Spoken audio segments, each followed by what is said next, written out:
Alright, this thing says preview, but of course we are here to review the first game.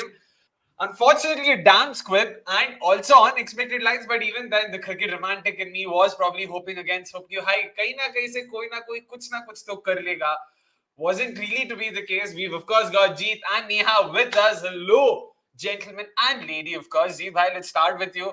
Expected tha is sab, but even then, let's start with, of course, how things progress. India won the toss, opted to bat first, something we thought was surprising. In hindsight, probably the correct decision, right? The way the surface played.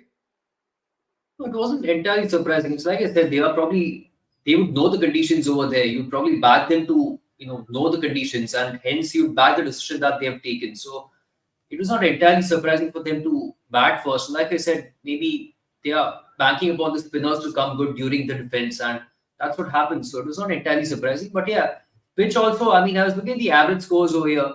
I know cricket is not being played so frequently over here, in particular the ODIs, but with how much of ODIs haven't played over here, the first innings score was very, very less anyway. So it's not that typical Kyoki Chinnaswamy is, so teams are going to bash like 275 or 300 or in excess of that in women's cricket. It's not going to happen. So the pitch also was not entirely surprising given how we have seen it behave over the last 2 years, whether it's men's cricket or the women's cricket. So it was fairly expected, but it's just that probably it gotten a little more worse, I would say, under the lights because the ball turned around a lot more than it did in the first innings. But there could also be a quality mismatch in terms of the spinners of South Africa versus, of course, spinners of India and Asha Shobna getting that rip, whereas South Africa lacking that wrist spin. So fairly on the expected lines in terms of everything here. Yeah, definitely. Asha Shobna had a fantastic start to her ODI career. First got Marizan Cup's wicket, of course, which was her wicket number one, hopefully first of many such, and ended her outing with the 4-4. Neha, 4-4, 4-4, of course. Neha, in terms of the match summary, of course, let's just have that out. Smriti started off fantastically in the first innings. Yeah, definitely. I think, considering at one stage India was reeling at, 4 wickets down with not a lot on the board, all your crucial batters back to the pavilion, you needed someone to stand up and take responsibility, which I think Smriti Mandhana did beautifully, right? With that century, her sixth in international cricket and first on Indian soil. So I think that speaks volumes. I think there was this whole chatter about, is this her best knock? Did she, like just stat pad or something? Well, a lot of critics have their opinions, but I don't think that is true, right? Because the kind of situation India was in, you needed your star batter to, step up and, be there, just back through that whole innings. And I think that knock literally speaks for itself. So the partnerships that, she struck with Deepti Sharma, I think that was also very imperative, and the runs that came later on as well, kind of just helped push that tally to 260. And South Africa, I think, somewhere just lost that momentum. They got those early wickets, and some questionable bowling choices did happen in between, which, I think even the commentators were like, why is she, getting in someone like an Annika Bosch in between when you can still continue getting wickets? There was wickets on purchase there. A lot of questionable things, but all in all, a great India win. And I think the RCB fans would be very happy because you have Smriti Mandhana score a century and you have Asha Shobna get those wickets. Very rare, right? When you have both of your franchise players perform on the same day. So a lot of positives for Team India. Not to forget Renuka Thakur's first As over, well. where she ended up taking the opposition skipper's wicket there, Laura Wolfhard. But Jeet, again, in terms of how the second innings panned out, let's start with South Africa's batting only because that happened just now. We saw that there was a lot of spin available, and India used that to their advantage. Asha, Deepti, Radha Yadav, all three of them were able to get some purchase and also bowled very well. Speeds, lines, lengths, everything. They were bang on over there. They were. So India's plan also was very, very clear cut. First 8 overs was purely pace because that is when you saw a little bit of seam movement. So that is what they were trying to extract and see if they can pick up a wicket or two, which they were able to. So fantastic in terms of planning as well. And then I think after Laura Hulbard got out, Bosch and Brits had a bit of partnership until the P. Sharma came in for the ninth over and Radha Yadav capped off the power play. So after that was just the spin strangle altogether that they had.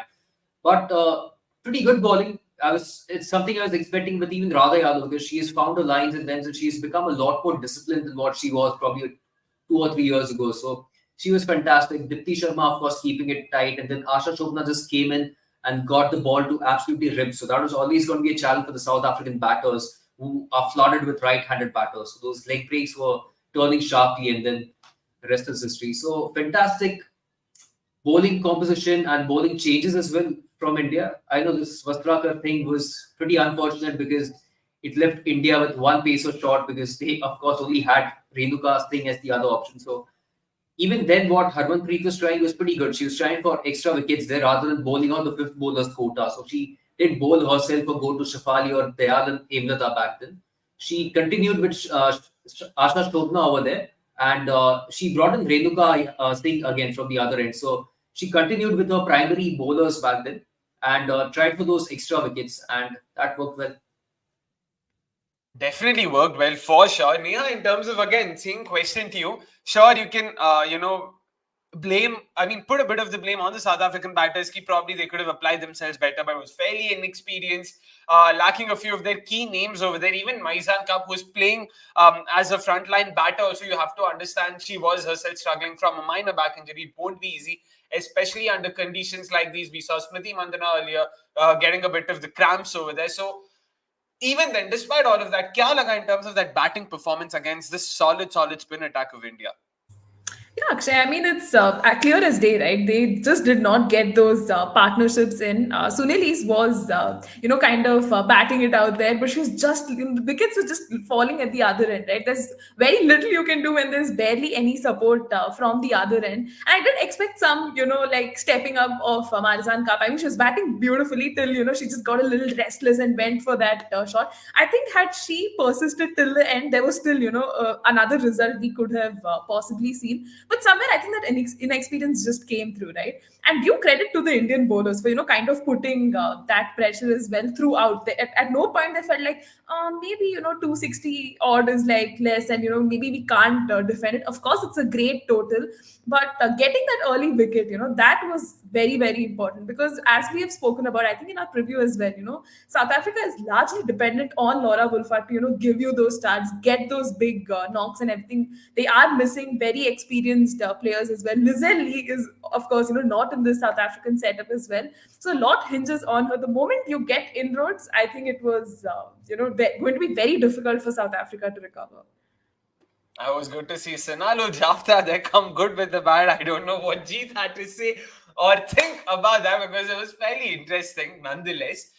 In that sense, of course, the South African batting, not much to look at, unfortunately. They were bundled out for 122 over there. Top scorer, of course, was none other than Sunil Lee's 33 or 58. It did look like she was sort of getting into her groove, just got those couple of bounties there against Deepthi and all of that.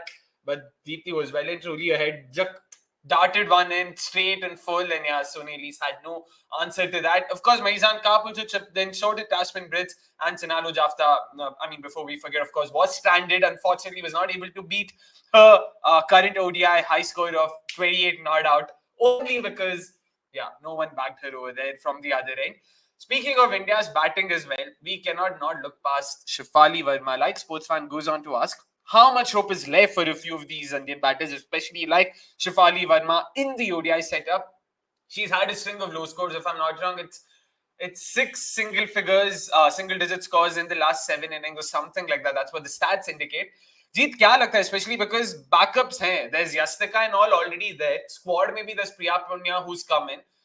Kya lag raha hai yahan pe? You see a change happening soon? I don't see how that change is going to come. I'm just looking at it from a different perspective. That okay, if you take out Shafali from the playing 11, do you see somebody else having a similar impact if Shafali comes off on her given day? Probably nobody will be able to match that particular impact. So Priya Punya, like we talked about in the preview, she's going to give you stable starts. So if that is what you're looking for, fair enough. If you're happy with say 40 without loss after 10 overs, that's fine. But then at the end of the day, Shafali is still your X factor. I know she hasn't come good, but often we forget that she's just 20 years old, I believe. So she's still very, very young. So it's somewhat harsh as well to be completely critical, but I can also understand that point of view that itna time say, she's been inside and not giving you those starts or not giving you the kind of scores that you were expecting out of her. But I still believe if she comes off, then nobody will be able to match the impact she's going to have on a given day. So I'll continue to back up. That's the one change I'm not going to go for, respectively. Again, Neha, in that sense, if you look at Shafali, sure, glass half full side of looking at, I mean, the glass half full way of looking at it is she was abhi bhi jawan hai, she's still 20, she's got age on her side, so there's definitely a lot to look forward to. But the glass half empty side of looking at it is that she made her debut when she was 16. She's been playing international cricket for nearly 5 years now. Itna time to banta hai. It's like 5 years of international cricket is time enough to gauge ki boss, is this person now set? Is everything sorted in terms of her technique, in terms of her potential or whatnot? Where do you stand when it comes to that? Do you think that India should probably look past her at least temporarily and let her sort of fix those issues, whatever they are, in the domestic circuit and then come back? Yeah, I mean, I think as harsh as this sounds, that could possibly be a measure that India can consider, because with Shefali, it's high risk, high reward, and more often than not, we see her, getting dismissed for low scores, and it puts pressure on the other opener, which is inadvertently Smriti Mandhana. So there is this thing she has to carry on, bat longer. And because that wicket falls in, again, it puts pressure on your number three, right? So today we saw, Dayal and Hemlata come in. She, was looking a little fringe and, like just trying a lot of things, but it didn't really come through. But I think, yeah, with Shefali, at some point they are going to have to rethink. But also it brings me to the point of Jeet, like, do we have viable replacements for Shefali, like a like for like? The only name that possibly comes to my mind is of Shweta Sehrawat, right? She's been dominating the domestic scene, but again, is it too soon to, just get her in as a reactionary replacement for someone like Shefali, who has been performing well, like in phases, right? Sometimes we see her do well in T20, sometimes in ODI, sometimes even as randomly as that one-off test and everything, right? So I think it is going to be quite a question to ask probably at the end of the series, but they should give her a fair run is what I feel. But just elaborating a little on this, let's look at even Jemima, right? She too made her debut like what in 2018. It's been almost 5 years. I was just having a look at her numbers today, after her dismissal, and the average in the strike rate just doesn't add up to the kind of player she is, right? So these are players who have made their debut so early, but then somewhere you see that they're not able to convert or capitalize on those starts, the early starts that they've had.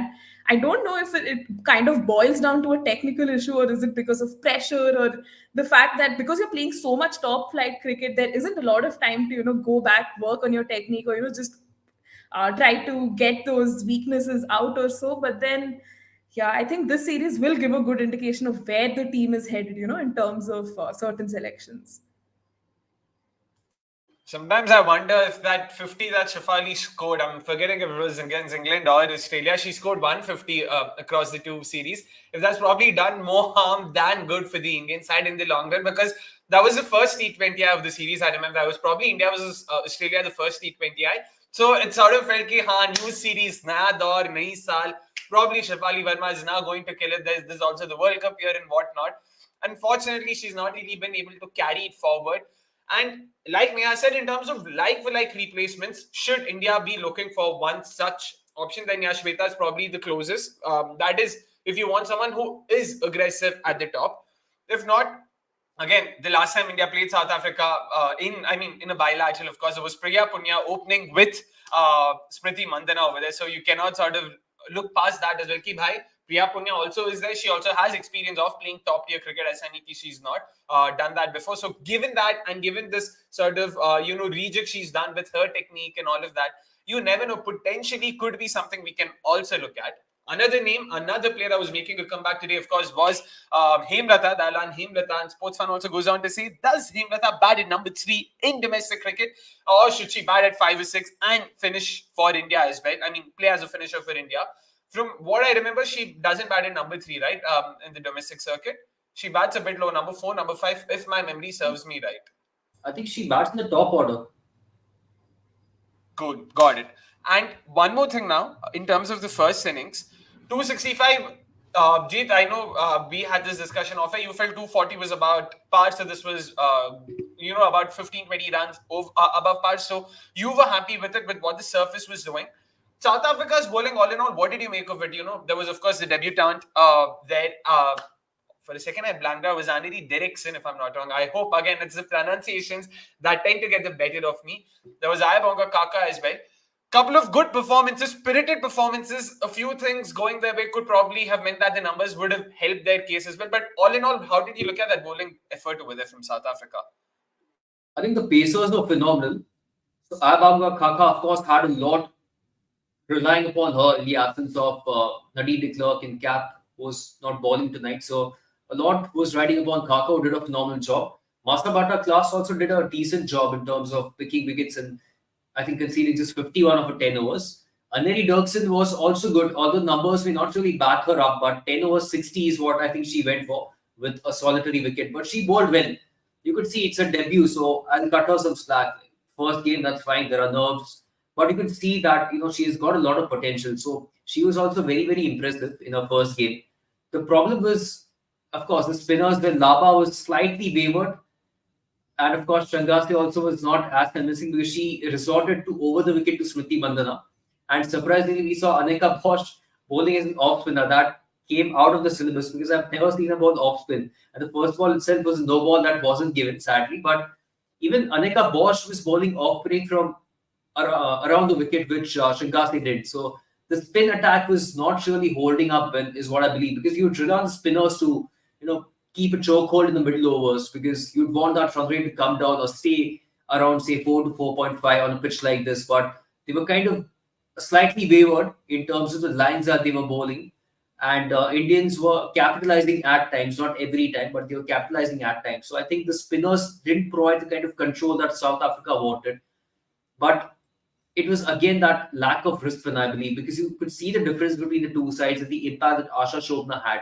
You could only wonder what a wrist spinner could have done for South Africa. I'm not saying she would have picked 4 wickets and conceded 30 runs, but she could have probably, made those crucial incisions in the middle overs that could have, pegged India back at the back end and probably restricted them to say 210 or 220, and that could have been a whole different story. So yeah, the pace attack was good. The spinners didn't really, hold up well in the first game.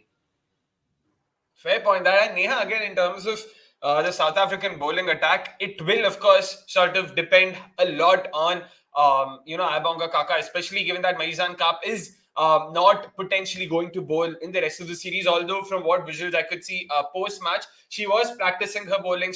They were sort of trying to see if she was fit enough. She was also trying to gauge where she's at right now. And then, of course, Nadine de Klerk, that also is a big blow. Make no mistake over there. She's also a crucial cog in that South African wheel, so to say. But how do you look at this effort? Same question, because batting be inexperienced and bowling be because of the names names that were thrown in all of a sudden. Not a lot of them have played like even 15, 20 ODIs for that matter. Given all of it, all in all, happy with the performance?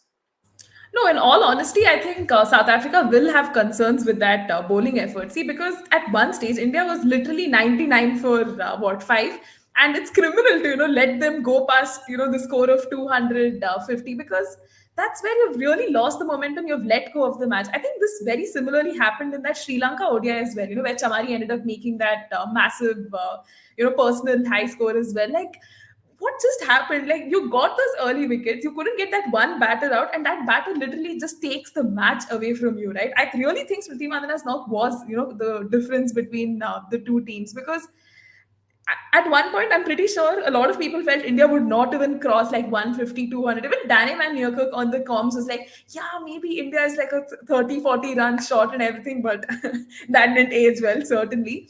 But in that sense, I think, South Africa should have capitalized more on their bowling opportunities. There's only so much you can depend on your pacers, but the spinners really didn't, come to the party. And that's probably something that will come to bite them back. They will have to go back to the drawing board if, the second ODI also goes in a similar fashion. If India bats first, again, they concede like a 250, 260. Yeah, where do they go from here is, a matter of big contemplation for them.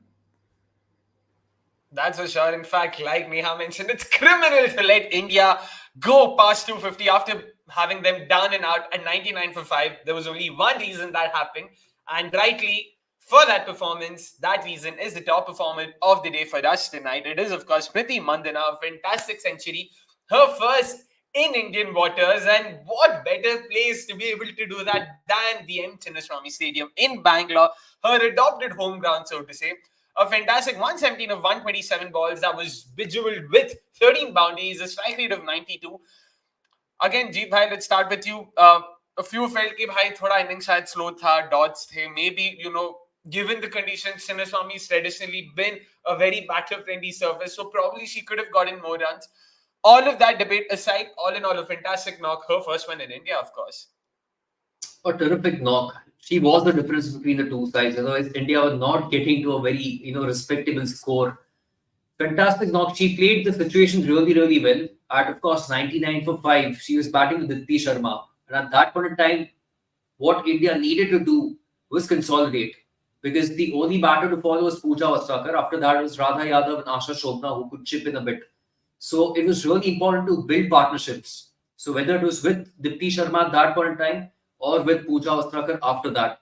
So it was okay to go in gear 3. That was not an issue. And that's exactly what she did. At the back end, of course, running was a bit off because you could understand she was really tired. I'm not too sure about how the weather is. Maybe it is too humid or I don't know what it is, but she was very tired. But you could understand it's an ODI and she has batted so many overs having opened the innings and she's playing ODI after a long time or India are playing ODI after a long time. So they are not used to that kind of, such a long physical exertion. So it was bound to happen. These are the factors that also one needs to consider. That physical exertion also plays a part. And what could look like an easy two will be just fun because the player is very exhausted. So, TK. And even conditions wise, I think she played really, really well. It was slightly sluggish, as I mentioned. The ball was staying low. It was too paced, like she herself mentioned. So, it was not that easy. And once they had developed two very good partnerships, then she started to take on the bowlers because तभी 2 run भागने का भी कोई point नहीं था. She was very tired. So that is when she started looking for boundaries, and that is where India got the acceleration that was required. So a fantastic knock. Dot balls by Aenge, it's not really surprising to see the percentage of dot balls that she faces. That's normal for women's ODI cricket. So there was nothing out of the blue or out of the box over there. It was completely decent, keeping the conditions in mind, keeping her exertion in mind, and even the situation in mind. So a fantastic knock is what I believe it was. And just to add to this, I think when she's talking about her knock as well, she's telling how you have to adapt to formats as well. It's just coming from T20 cricket where it's like slam bang, you're just hitting it all over the park and you're playing a lot of aerial shots. But here you have to play that, waiting game, take time, build on that innings. And it was a perfect example for that. In fact, youngsters in the team can actually take a, leaf from her book on how to build a proper ODI innings, because I think the influx of T20 cricket is just, kind of finding its inroads in ODIs as well. That's for sure. And to be honest, I agree. I don't think it was the weather per se. It was more of them playing the longer format after an extended period. So it takes some time getting used to. So that probably would have taken a toll.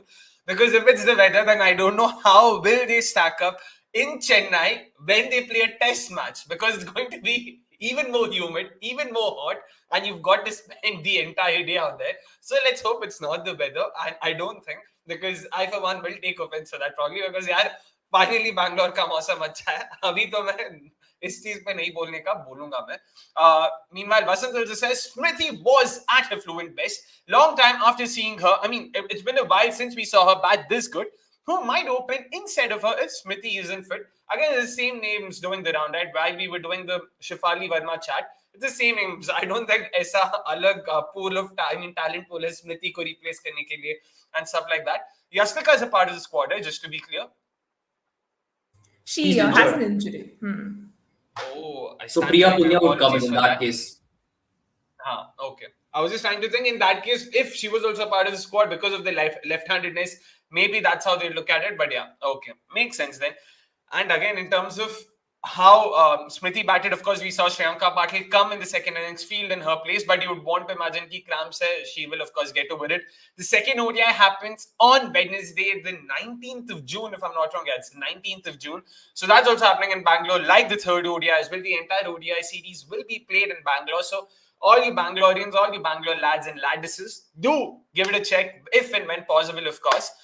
Time for us to quickly wrap up. Final thoughts on South Africa. So let's close, our review, or wrap this review up with South Africa. Let's assume second ODI boss, Nadine de Klerk, is fit. Do you see then Derrickson go out, or who else goes out? Because Derrickson did give a good account of himself. Jeet, let's start with you on that in terms of who do you think will go out? I think it will be Aneri Dirksen who might actually go out because right now she came into the side because de Klerk was injured. So I think it has to be a straight swap. And I also believe Cap should be fit enough to bowl. I think back injury or some back spasm or something was cited as an issue, which I believe should be fine. I don't think it will be a long-term thing. So I am expecting her to ball the second innings. So their pace attack will look very, very different and a lot more threatening in the second game. I mean, Marizan Kaap and Nadine de Klerk bowling at full tilt, Neha, that definitely adds a lot of oomph to their bowling attack over there in the second ODI. Yeah, for sure. Because you already have Ayabonga Khaka, who's bowling brilliantly well. Having a partner like Marzan Kaap at the other end is just going to be a blessing in disguise. But even just reflecting on what South Africa can take from this ODI, that's definitely positive, right? Getting India to a position of 99 for 5. Because if someone listens to our preview, we were like, "Arey, haan, India jeet lega." At one point, I think we were just going to be like, we'll even end up making 300, but that was not the case, right? So South Africa can take a lot of heart from that bowling performance initially. It's just about making it count, trying to restrict India to an even lower total if India is batting first. And yeah, I still think they can build on that performance. And Laura Wolford is a young captain. We'll have to give that to her. So she's kind of taking the squad through this whole transition phase, and we are seeing influx of newer faces in that team. So we'll give them a fair chance, but hopefully the time doesn't run out too soon. Yeah. And also, in all fairness, Laura Wolfa, the batter as well, she's too good to fail on 3 consecutive occasions. So you want to believe कि भाई एक ना एक दिन तो अच्छी चलेगी, और जिस दिन चलेगी एक तो मजा आएगा देखने में, because she is very, very, very aesthetically good. She's one of those players that I wouldn't mind paying to watch. In fact, if I remember, memory serves me right, Nikhil Bhatt spoken about how her cover drive is probably his favorite cover drive in women's cricket. And so to be honest, I cannot refute that. She definitely plays very well, so it's good. Unfortunately, she wasn't able to sort of execute those shots and put that on display on this Sunday, of course. So fingers crossed, all those big names, the few big names that they do have, they come good for them. Final thoughts, Vasant Narayan, since he's asked us, please give us some insights on the new bowler. Looks promising. I'm guessing he is talking about Andy Derrickson over there. Nice jump, good rhythm, run up acha, hits those lengths as well, and got Harmanpreet out in his second over. Neha, let's start with you again. Thoughts on her? Really, again, a solid showing for someone on debut. Yeah, very promising start. Honestly, you're coming in and filling the shoes of someone like a Nadine de Klerk. So there's a lot of expectations coming in, but a very lively person on the field as well. Right? I think there was this one ball she bowled which kind of slipped from her hand, and Smriti Mandhana, it hit like the splice of the bat, and they just had a moment. So for me, it's those small things. Like, of course, she's a promising player. That's why she's featuring in the team. But I think she has a bright future. And she's just 23. She's an all-rounder, and all-rounders are the toast of the season or town all the time. Women's cricket is blessed with an abundance of all-rounders. So I think if she if she has people who nurture and groom her in the right way, she definitely has a long future. For sure. And Jeet, again, she's one of those players who loves to play cricket with a smile. You just saw her smiling through and through. In fact, even when she ran herself out, she was walking back laughing at herself. And I like such people. You need such characters on the field. So that's the attitude to have, and it's good to see a youngster, enjoying her cricket. So, like Nia mentioned, just 23 years old and playing her first ODI. I believe she has played a few T20Is for South Africa, maybe 7 T20Is. So she has played that format, but playing her ODI for the first time, that too in conditions like these, because you're bowling on the South African pitches back home with extra bounce and zip, and suddenly you are bowling in the subcontinent where you're not getting a lot of bounce. So there is not enough encouragement from the pitch, but she bowled well as well. Of course, there are areas to improve, but that's fine. This is the first game, very young, and it was a good debut for her. Definitely a good debut for her. So let us see if she holds on to her spot, or do we see Nadine de Klerk return? And make no mistake, Nadine de Klerk is another RCBN, another player. The reason I said RCBN is only because she's another player who knows a lot more about Sinnaswamy than the rest of his squad. So definitely a great value add for South Africa otherwise as well. Anyways, now it's time for us to wrap the review of the first ODI up. And of course, we will be doing the second ODI and the third ODI as well, and the T20 as we are here to cover cricket for you guys, so you don't need to worry about it. The second ODI happens on the 19th of June, Wednesday, of course. It is a weekday, so let us see how that happens. And of course, when it comes to our other coverage tomorrow, yet another episode of What's Up World Cup will be going out. We will be live. We will be talking about tomorrow's games, about Ireland's batting and the shambles that it is right now. I don't even want to watch the game. I'm like, bhai, rehne de yaar, kal ka episode shayad skip bhi kar lete hain. Anyways, that's it from us. Thank you so much for tuning in. Hope you guys enjoyed the game and our coverage just as much as we did. It's a goodbye from all of us. See you guys next time.